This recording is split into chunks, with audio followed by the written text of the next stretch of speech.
Hello. You like my sticker? I decided to give myself a sticker today because I am consistently speaking up for myself and I am focusing on myself. I'm focusing on my mental health. I am a solo parent taking care of my 3 young kids. I am continuously showing up for myself. I'm speaking up, I'm using my voice, and I get a sticker. So here's my sticker. I'm truly just so proud of myself because I am showing myself and my kids and others that our voice is so important. So important to use your voice and to speak up. So, a little bit about what I want to talk about tonight is to do with the legal system.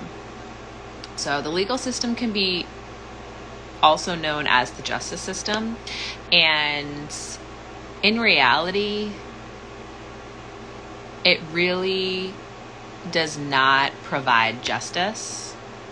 So I refer to it as much as I can as the legal system. And that's just the way it is in our society, is we have this legal system that is absolutely broken. It is not designed to give the person harmed justice in any way, shape, or form. So it's really inaccurate that it is actually considered the justice system. Very rarely do victims and survivors actually receive justice. So that is hard to sit with as a survivor because you have to learn what justice means to you. So the very beginning of the problem that I have is we live in a society where you're innocent until proven guilty. And so every person who is accused of a crime immediately is known as a defendant, and they have the right to have a public defender or a lawyer who will stick up for this person and in any way, shape, or form find the good in this person and say that the crime does not define them. Now, in some circumstances, I can understand that. Like say you get a speeding ticket and you're held accountable, that's great. But there's circumstances when, okay, let's start with the fact that, say somebody is accused of murder, right? That's a real serious crime. They will have public defenders and they will have a lawyer who will analyze this person's life to figure out, okay, what can we say about this person so that they're not deemed as a murderer and they're actually a good person who shouldn't be looked at as a murderer. Even if they have all the evidence in the world to back up the fact that this person is actually a murderer, the public defender or the lawyer will do everything that they possibly can to find ways as to how this person is actually okay. Like, I don't even know how to explain it. The justice system is so hard for survivors because we're over here harmed. Like I'm living every day with complex post-traumatic stress disorder. And I do my absolute best to not live in the past or have anxiety of what my future will bring. I try so hard to stay focused on my present moment. It's extremely difficult with PTSD. I'm still living in my trauma. So I almost feel like I'm still in survival mode.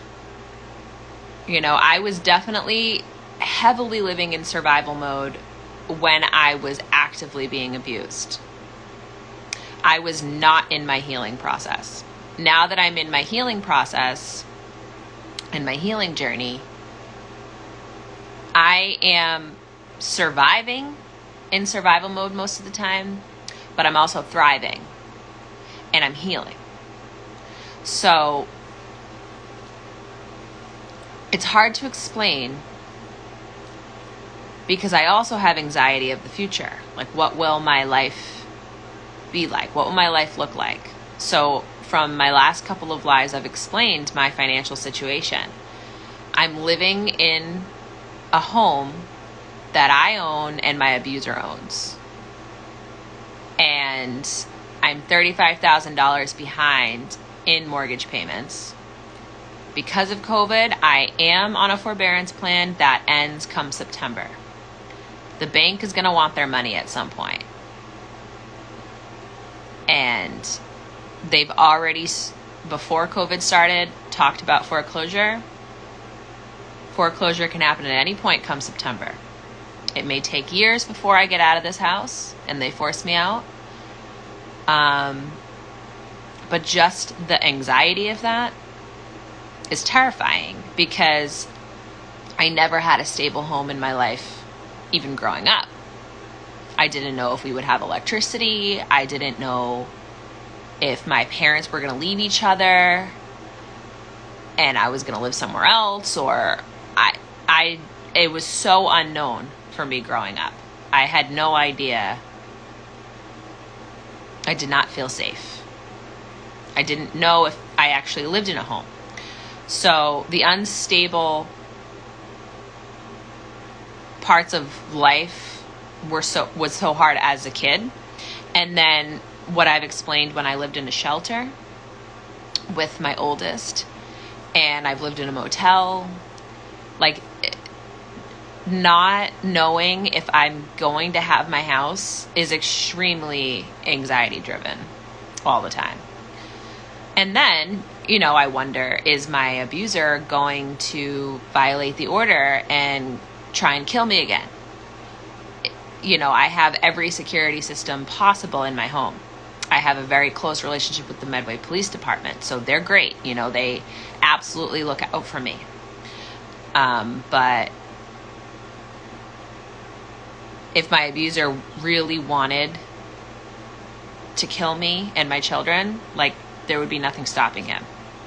So that's why I have as much security as I do in my home. And, my neighbors are aware and they're all on the lookout, So it's I don't know if he's going to come and hurt us. I don't know if, it's just, there's constant anxiety. So it's hard to, especially when I have PTSD, I'm literally having memories, unwanted memories of what was done to me. I'm being triggered by events that happened to me.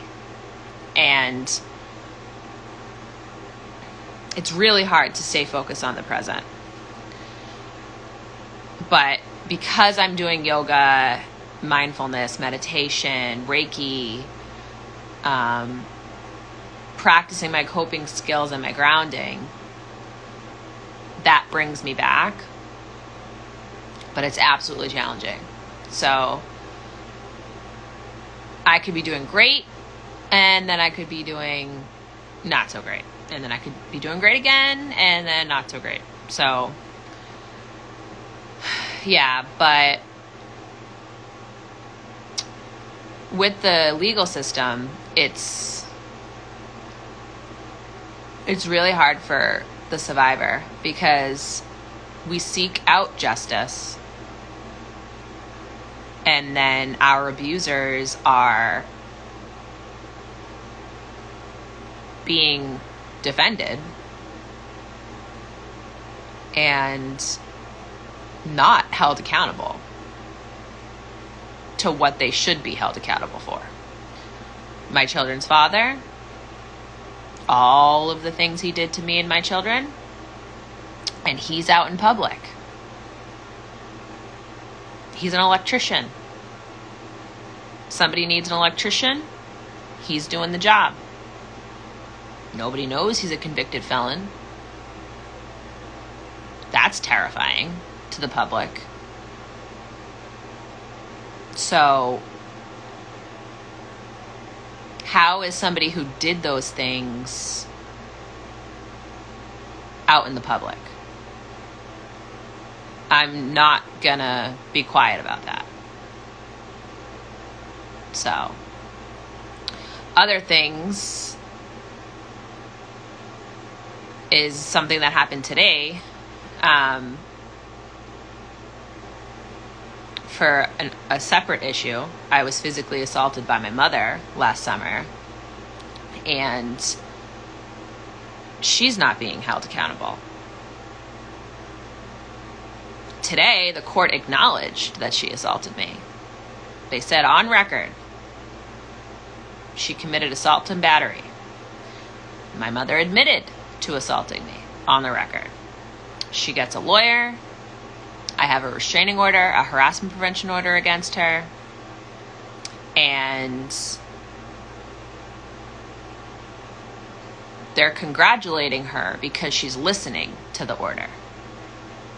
But I had to get the order because she wasn't understanding my boundaries before. She was assaulting me. She was abusing me. She was harassing me. She was stalking me. She wasn't taking my no. That's why I had to get the order. And the court is congratulating her for listening to the order.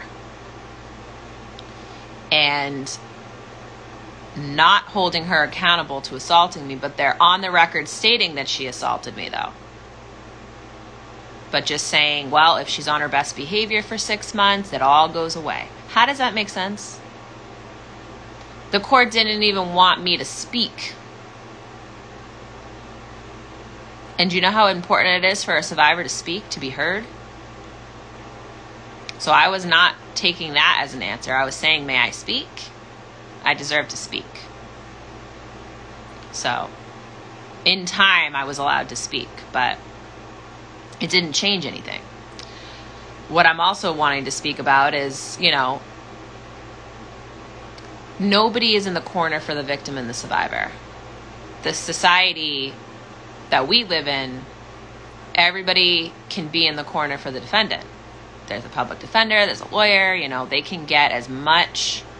Even the judge in the very beginning, they're focused on how the defendant is innocent until proven guilty. That's what they're focused on. And doing everything they possibly can to prove that they shouldn't be held accountable for something. Or they make sure they have all the right people in their corner to help this person not have a more in-depth sentence. Who's there for the victim? Who's there for the survivor? Nobody. Even the prosecution, the district attorneys, everybody who says that they're there for the victim is not there for the victim. They're for the state. They're focused on the state. So someone in the comments said, what's the topic for today? I'm talking about how, and you're over in India, so this might be different for you, but in the United States, the way things work with the legal system is very broken. It's very broken in America for the legal system. Everything is focused on innocent until proven guilty. everything is focused on the defendant's rights. And it's not focused on the victim in the case, the person who was harmed. So the prosecution, the district attorney, they are there for the state. So originally, the police department presses charges, wherever that police department is for the county that they live in. That's how it goes to the courthouse. That's what determines which courthouse it's being seen out of. And then from there, the prosecution for that county takes over and fights for the state and says, we need to seek justice, and the state is moving forward with charges against this defendant. But they're not there for the victim. They honestly, in every case, whether it was my mother or my children's father or any of my abusers moving forward, it was the Commonwealth of Massachusetts versus the defendant. It's not D'Angela versus the defendant. It's not the victim. It's the state versus the defendant. And that is a big problem, because who is there for the victim? Nobody is fighting for the victim.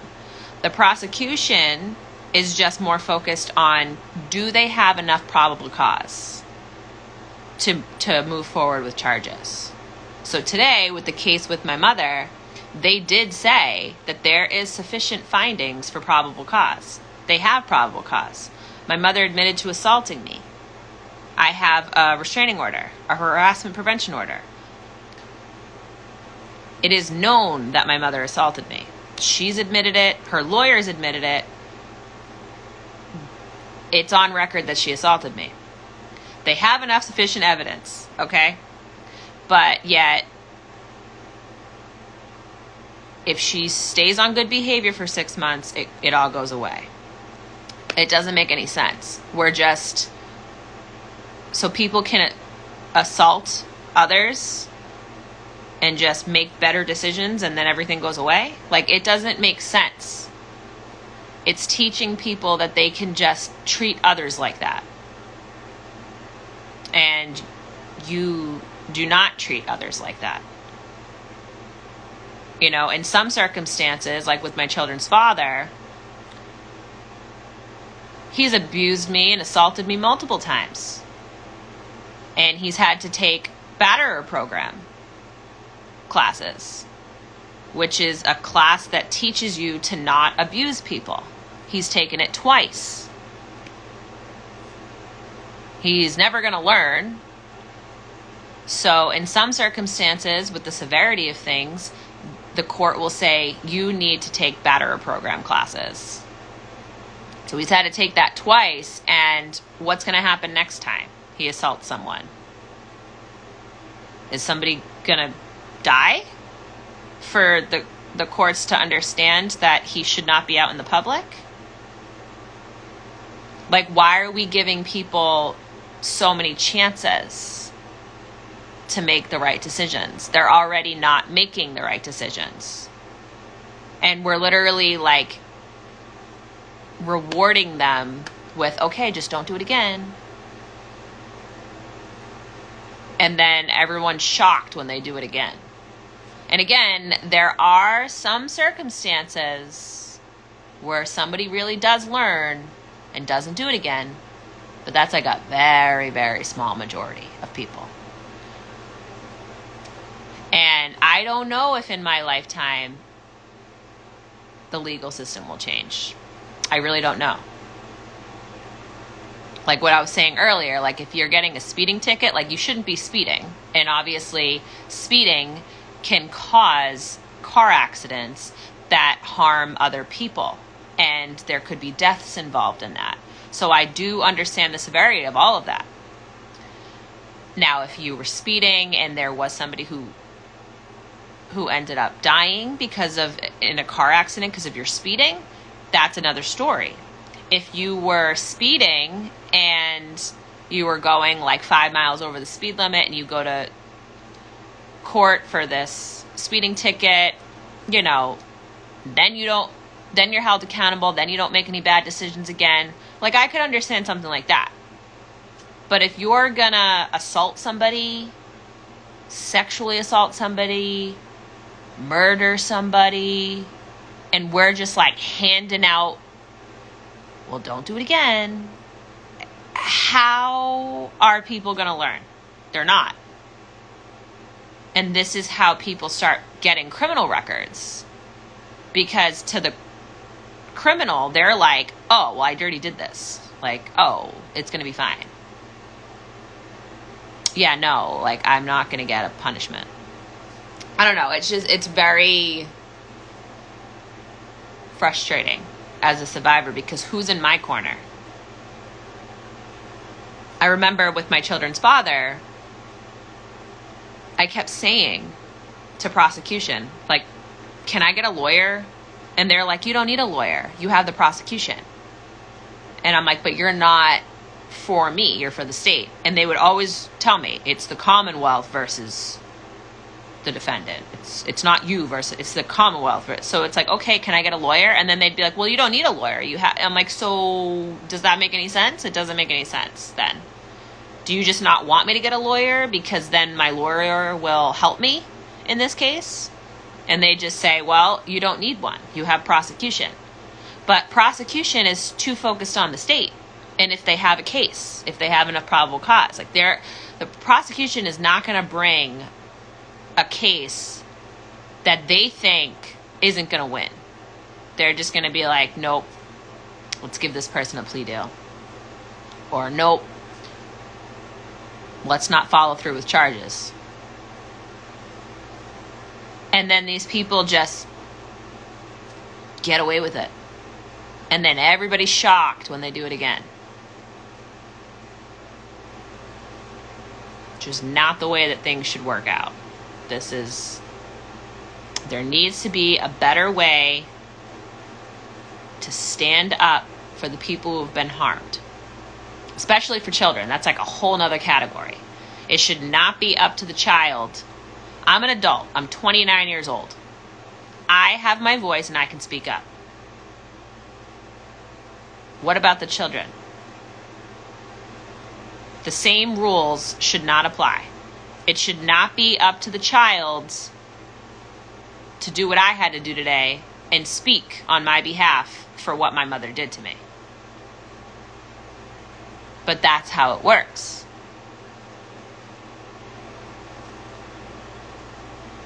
And I was 28 years old last year when my mother assaulted me. And in her opinion, I deserved it.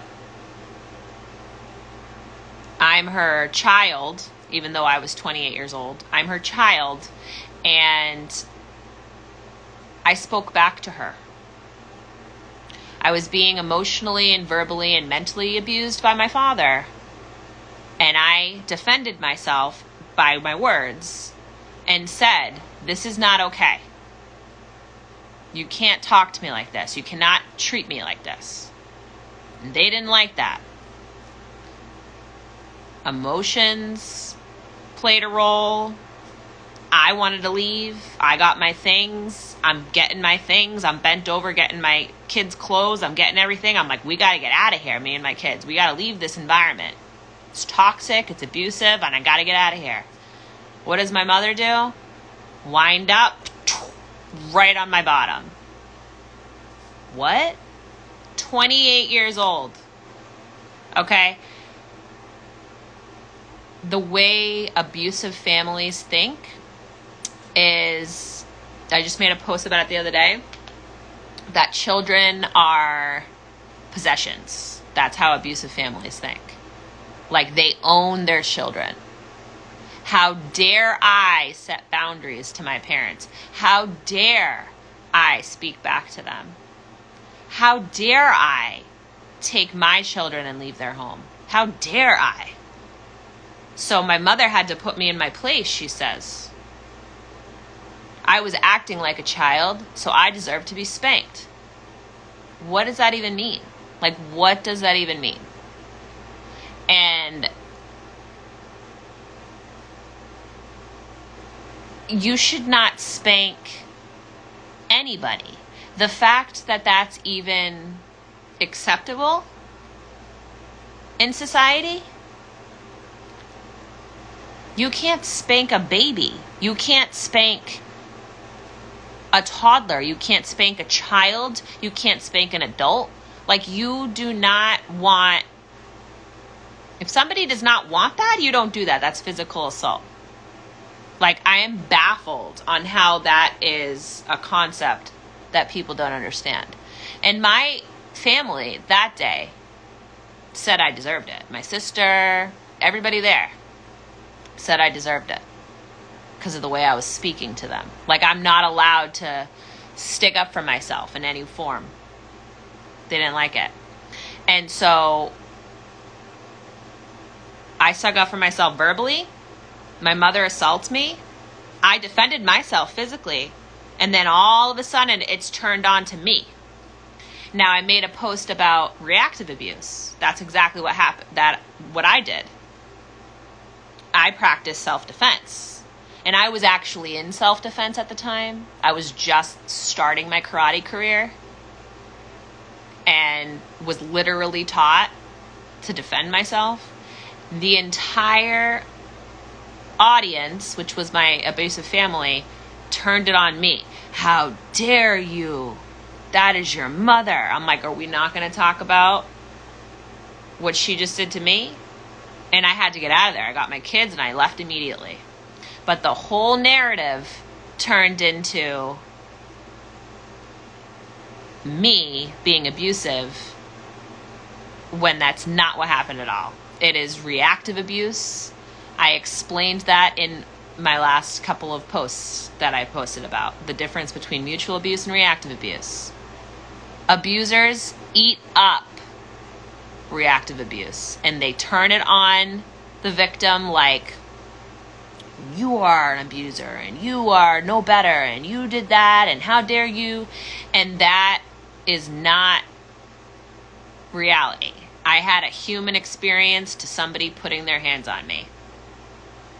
I defended myself. And I was proud of myself, in all honesty, because I usually freeze. Like with my children's father. I froze almost every single time except the time he got arrested. So I was slowly starting to learn to stop freezing and defend myself. So that was the last time I had to defend myself was against my children's father. So now my mother decides to use physical abuse against me as I've been being physically abused. Like, I don't know how that was a concept that she thought was appropriate. But in my mind, I'm like, I have to defend myself. But yeah, so just a little glimpse as to what survivors have to go through. And I mean, this is my experience. It's not everybody's experience, but it is pretty common for victims and survivors to be deemed and named as abusive when they stick up for themselves. And the key point to reactive abuse, there has to be abuse first in order for somebody to react abuse. Reactive abuse. That's the whole definition. So let's not put our hands on people. You know? And now I'm understanding all the different ways that I contributed to my family changing that narrative. I gave them what they wanted. The ammunition of, see, she is abusive. If I was a little bit more in my healing journey, maybe I would have just left their house. And then I kind of go back and forth like, you know what? But I am proud of myself because I stood up for myself and I defended myself. So I kind of go back and forth with that because I ended up giving them that narrative.